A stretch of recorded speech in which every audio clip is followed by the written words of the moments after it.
Chapter 14. Later. The four-armed constable awoke, and Taylor Bithaway pulled his head up from his cluttered desk. He looked around. Professor Green was gone. He'd wonder if the strange sight of the half-dozen versions of the bizarre Emerald Outsider was some fever or a dream. Perhaps. He looked at his watch. It was way past the middle of the night. Too late.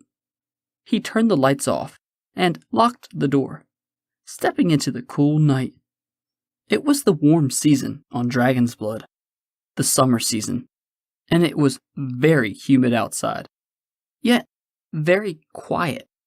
As he was walking to head across the large town road, he noticed someone standing far to his right at the very end of the street, barely lit by the town's ancient electric lamps.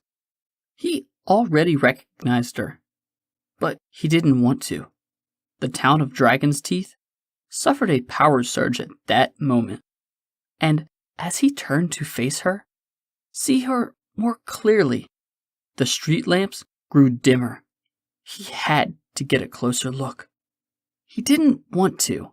He had to. Compelled. And yes, it was her.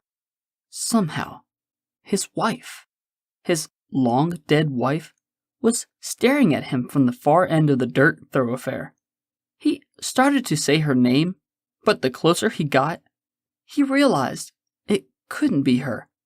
It wasn't her. This was a nightmare.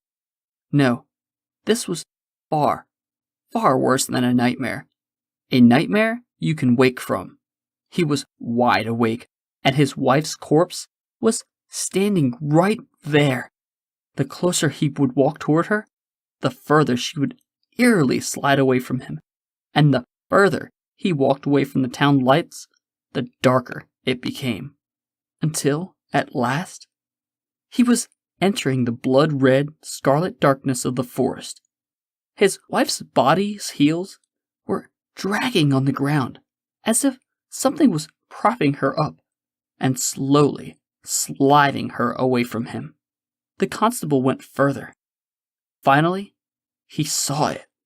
His forearms instantly withdrew 4 .44 Magnum cannons, and he was screaming, blasting, firing.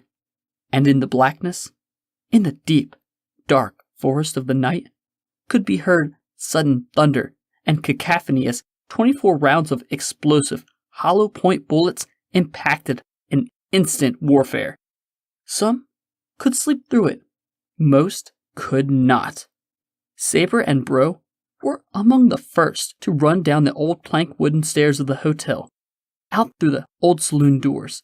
The rhinoceros tore them from their hinges as he made his way to the street.